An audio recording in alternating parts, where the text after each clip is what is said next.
कोशिश तो ये है कि हमारे जो घंटे भर लंबे इंटरव्यू होते हैं वो आप पूरे का पूरे एक सिटिंग में जाके देखें।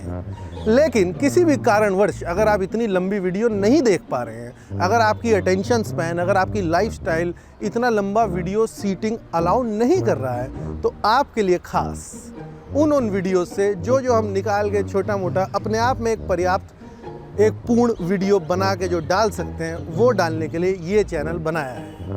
अच्छा लगे तो देखिए, ना अच्छा लगे तो मत देखिए, कमेंट सेक्शन में सिर्फ तारीफ करिए। चलिए अब देखिए।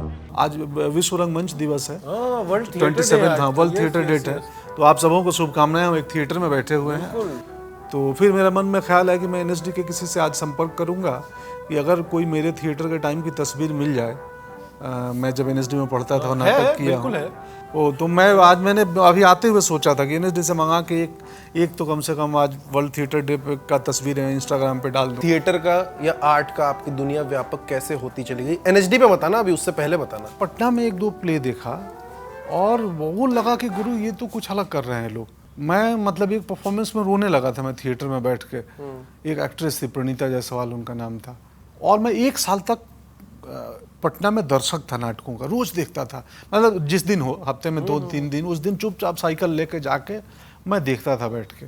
मैंने फिल्में इतनी नहीं देखी है जितना मैंने लाइव शोज, परफॉर्मेंस, नाटक, पोएट्री, संगीत ये देखा। उतना सिनेमा नहीं। मतलब गांव में तब सिनेमा का था ही कुछ नहीं, भी नहीं, कुछ नहीं था। मैं 10वीं-11वीं क्लास में मेरे घर से 15 किलोमीटर 5-6 किलोमीटर दूर एक थिएटर खुला था छोटा सा।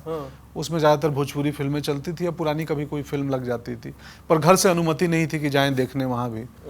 दूसरे थिएटर जो थे जहाँ नई फिल्में लगती थी वो 25 किलोमीटर दूर थे, तो वहाँ जाना हम बच्चों के लिए संभव नहीं था। एक्सेसिबिलिटी नहीं, हाँ, नहीं फिल्म की। इसलिए जिस उम्र में आप फिल्मों के प्रति अट्रैक्ट होते हैं ना, ये वही उम्र होती है 8वां-9वां से लेके और 10वां ग्रेजुएशन तक। तो मैं 8 से लेके और 12 तक मेरे पास थिएटर सिनेमा का कोई मीडियम नहीं था, इसलिए मेरा हुआ नहीं। तो इधर कभी कोई ऐसा फेज आया जब एकदम ही जिस चीज से आप हटना चाह रहे थे कि एंगेजमेंट ना करके बस एक लेबोरेटरी की तरह एकदम डार्क, डीप, सीरियस थिएटर और सीरियस ड्रामा में घुसना है, और शायद हिंदी फिल्मों को नीचे करके देखना है कि नहीं, ये तो कोई आर्ट नहीं है? नहीं, मेरा ये अच्छी बात रही कि मैं कभी भी सिनेमा को और आर्ट के व्यावसायिक पक्ष को मैं कभी भी इग्नोर नहीं किया जीवन में।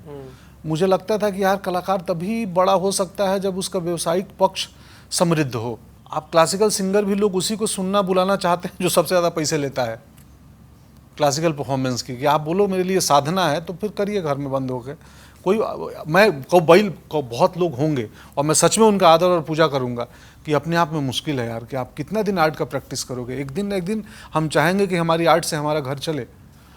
तो मैं कभी भी कमर्शियल सिनेमा और सिनेमा का विरोधी नहीं था। मैं एनएसडी में पढ़ते हुए भी, चूंकि एनएसडी थिएटर की ट्रेनिंग देती है, सिनेमा का वहाँ कुछ नहीं बताया जाता है, कुछ नहीं। तो इसीलिए बॉम्बे जाने के बाद मुझे 2-4 साल लगे मीडियम को समझने में कि सिनेमा का परफॉर्मेंस। ये एक प्रोमिनेंट शिकायत रहेगी आपकी एनएसडी से? नहीं, एनएसडी बिल्कुल नहीं रहेगी, वो थिएटर का संस्थान है। तो वहाँ सिनेमा के लिए एफटीआई है पुणे, तो जिनको सिनेमा में और कोई शिकायत है आपकी एनएसडी से?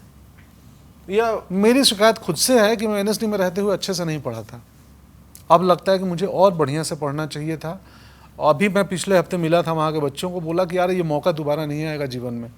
इतनी अच्छी लाइब्रेरी, इतने बढ़िया टीचर्स।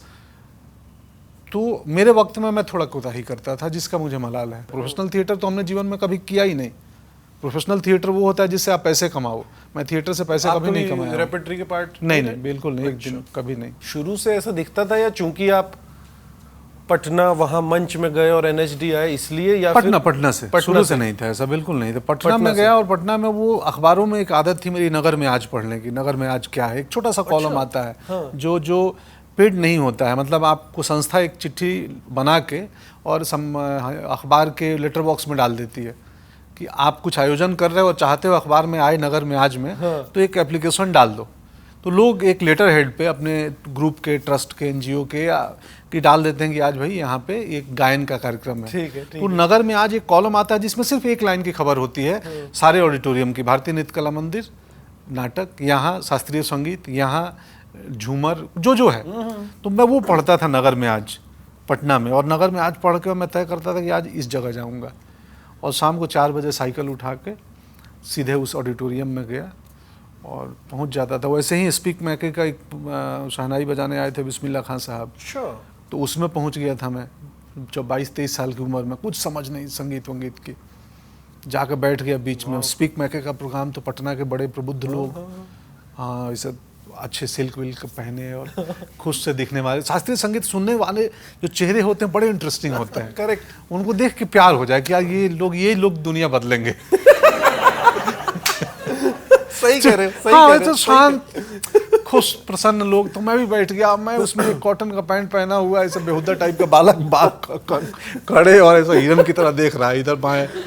हाँ, आउट मतलब मैं ऑड था थोड़ा सा उस महफिल में, बट वो सब खुश हो रहे थे कि अब देखो यूथ तक भी हम संगीत का असर जा रहा है। 21 साल के छोकरे बैठ रहे हैं, ये तो छोकरा नगर में आज पढ़ के आ गया है और देख रहा है कि यार मिसफिट हूं मैं आज इस माहौल में थोड़ा। उस समय वो समझ आ रहा था वो म्यूजिक, या फिर लगा कि ये कुछ अच्छा सा है? नहीं, उस समय जुड़ना है। उस पहले सत्र में ये समझ आया कि अगली बार आऊंगा ये सब में तो मैं भी थोड़ा खादी सिल्क कुछ पहन के आऊंगा कि मैं इन टर्म्स ऑफ कॉस्ट्यूम और फिजिकली ऑड ना लगूं, इनमें जेल हो जाऊं। उस वक्त वही आया। हाँ। लेकिन अगर मेरे सवाल की गंभीरता की ओर आए कि तब क्या वो आर्ट सिर्फ जा रहा था और लग रहा था हाँ यार रिस्पेक्टेबल सोसाइटी सुनती है तो मुझे भी समझ आना चाहिए? हाँ, मुझे लगा कि ये कोई वो चीज़ है जिसके बारे में मेरी समझ अभी नहीं है, तो इसको समझने के लिए मुझे थोड़ा वक्त लगेगा और जानना पड़ेगा।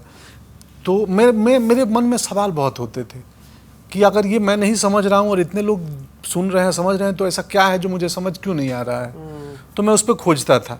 तब गूगल नहीं था कि हर चीज़ गूगल कर लो, तो खोजने के लिए कहीं लाइब्रेरी में जाना, किसी प्रबुद्ध व्यक्ति से पूछना कि अच्छा क्लासिकल संगीत का क्या है, इसका इतिहास क्या है, क्यों सुनते हैं लोग, क्या खासियत है।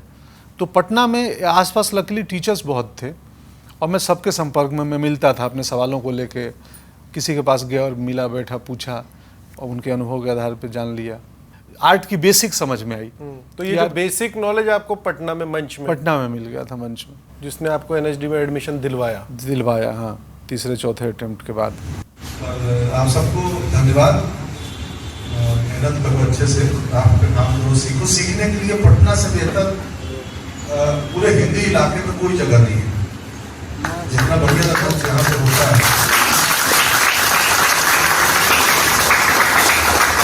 जब भी मैं आता हूँ बीच बात में देखने, मैं कई बार आता हूँ दिन में आके ऑडिटोरियम देख के चला जाता हूँ, तो हमेशा लगता है हम सपना देखते थे कि कोई दिन आएगा जब ये आमतौर पर रंगमंच का स्टेज जो होता है उसकी एक लकड़ी की लेयरिंग होती है, वुडन फ्लोर होता है कि कोई एक्टर गिरे पड़े तो उसको चोट न लगे और साउंड के लिए भी वो बेहतर होता है।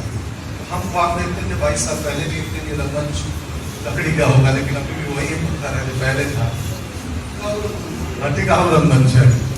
तो अच्छा है, बट सीखने के लिए इससे बढ़िया जगह, इस ऑडिटोरियम से बढ़िया जगह मुझे नहीं मिली है देखने को। बड़ी जिज्ञासा होती है बिहारियों में, वैसे ही पत्थर के स्टेज पर परफॉर्म करते हैं और सीख लेते हैं आर्ट को, क्राफ्ट को, अभिनय को, थिएटर को। सो मेरी शुभकामना है और आप सबों का धन्यवाद। आप आए इतनी गर्मी में मेहनत से बैठ के परफॉर्मेंस देखे। बस हो गए 2 साल से ज़्यादा हो गए। Thank you. आपकी वजह से जो हमारे सब्सक्राइबर जुड़ेंगे, एक तो बता दो एक्सपीरियंस, ये मास्टर कैमरा है। इस चैनल को सब्सक्राइब करो, हम जहाँ हैं, आप पता ही है हम कहाँ हैं, आप लोगों को बताने की ज़रूरत है नहीं। मुझे अच्छा लगा, मज़ा आया, इनको अक्सर सुनता था तो आज भी सुन लिया मैंने सामने से, हम दोनों एक दूसरे को सुन लिया इनफैक्ट, और कुछ तो अच्छी बातें हुई ही होंगी काट छाट के इसमें से। हम ये दावा नहीं कर सकते कि वीडियो आपका जीवन बदल देगा, बट फिर भी आप सुने, मज़ा आएगा। शुक्रिया आप सबों का, आप अपने अपने घरों से आए। Thank you so much, thank you.